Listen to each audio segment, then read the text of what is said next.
Сәлем достар, менің есімім Нұржабаева Анель. Мен төсек мәселелерді шешетін сексолог тренермін, және де бұл сыр білім парақшасы. Егер де сізде төсек қатынас, жалпы жыныстық қатынас жайындағы сұрақтар болса, көптеген пайдалы ақпараттарды менің инстаграм парақшамда көре аласыңдар. Сол үшін осы видеоның астына сілтемеге кіріп, менің парақшама тіркеліңіз. Бүгінгі тақырыпты ойлағанда мен ойлап едім. Негізі менің аудитория, негізі осы YouTube парақшаның оқырмандары көбінесе бұл әрине уже үйленген, немесе үйленетін ниеті бар адамдар да. Және ол бүгінгі тақырып, бұл көбінесе мүмкін ойлап қаласыңдар, типа жастарға, кішкентай мектептегі оқушыларға арналған. Шынымен де кішкентайларға да, жас үлкендерге барлықтарыңызға осы видео пайдалы болады деп мен ойлаймын. Сүйісу да, бізде бүгін тақырып сүйісу. Сүйісу дегенде ойлағанда ең бірінші әйелдер есіме түседі, себебі көптеген менің оқырмандарым Қазақстан бойынша да, көбінесе оқырмандарым мындай мәселе бар. Әйел адам айтады, менің күйеуім маған көңіл бөлмейді, сразу төсек қатынасқа түспейді. Әйелдер көбісі сүйісуді, аймаласуды жақсы көреді да. Сол кезде әйел адам үлгермейді.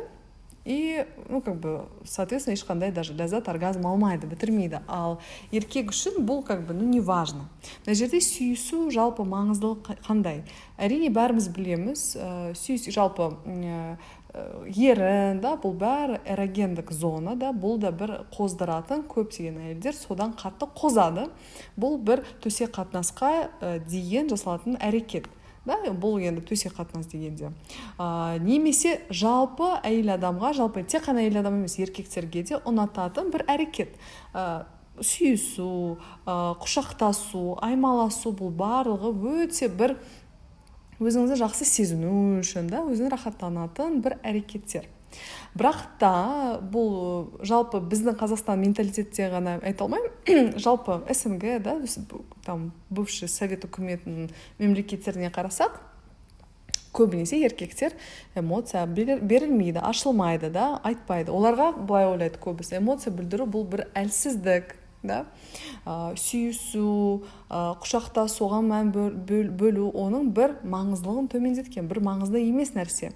Бірақ негізінен бұл уже дәлелденген, да, психология тұрғыда, наукада, ғылыми түрде, что құшақтасу, сүйісу бұл стресс деңгейін төмендетеді, және де эндорфин, да, сіздің бақытты бір гормон счастья, да, қаншалықты өзін жақсы сезінетін гормонды керісінше көтереді.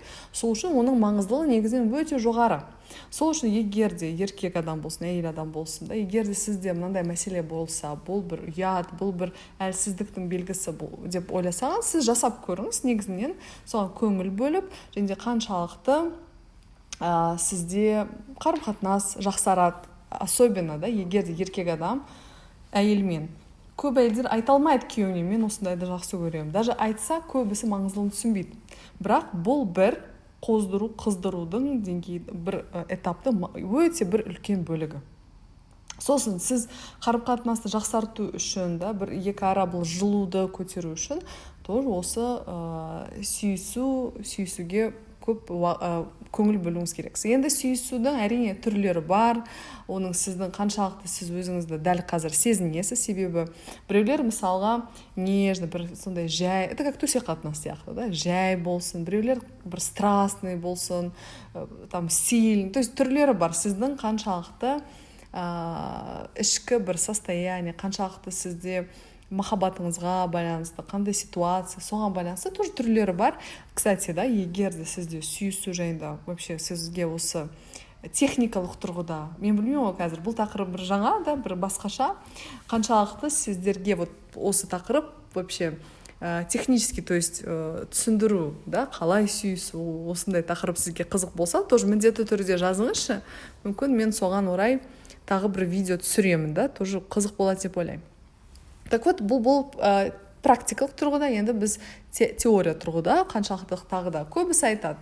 Бұл тағы да сіз ішкі ауыз қуысына жақсы, да, деп айтады. Сондай бір бар ойлар. Шынымен де оның да осындай болуы мүмкін, бірақ та оған көп мән бермейміз.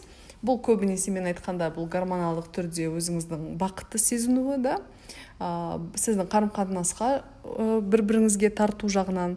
Мына жерде әрине көп адамдар мүмкін сүйіскенде там, как есть айта берейін, да, там біреу там аузы сасиды, да, біреу там кішке қысылады, немесе күйеуі там онша жақтырмайды. Оған да тазалыққа да мына жерде әрине көп мән беру керек.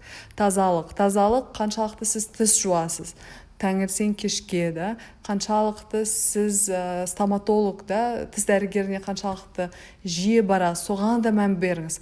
Сіздің тамағыңыз, да, жеген тамағыңыз, себебі сіздің қаншалықты ішкі ағзаңыз дұрыс жұмыс жасаса, соншалықты сізде иіс болмайды. Мен вообще өзім тіс дәрігердің қызымын, да, мен дәрігер, мама менің тіс дәрігер, сол үшін осындай нәрселерді жақсы білем. Так что бұл да сіздің қарым-қатынасқа әсер етеді. Яғни ешқандай иіс болмау керек. Әрине кейбір кезде таңертең тұрғанда бұл да нормально, бір-біріңізді соншалықты в целом қабылдасаңыз, әрине таңертең иіс шықса да ештеңе емес. Это тоже норма, егер екі ара сізде ешқандай бір қысылу болмаса, да. Осындай нәрселерді сіз өзіңіз екі ара қарайсыз, қаншалықты сізге бұл комфортно, да. Себебі қаншама менде аудитория видео қарайды, әркімде әрқалай.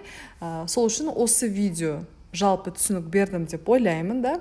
Әрине бұл жаңадан бір тақырып, міндетті түрде бірдеме түсініксіз болса, қайта ашам деген бір ойыңыз болса жазыңыз, мен бәрін пікірлерді оқимын. Және айта кетейін, жаңа видеоларымды жіберіп алмас үшін міндетті түрде менің парақшама тіркеліңіз, колокольчикті басыңыз. Мен осындай тағы да жаңадан айтылмаған осындай видеолармен сіздермен міндетті түрде бөлісемін.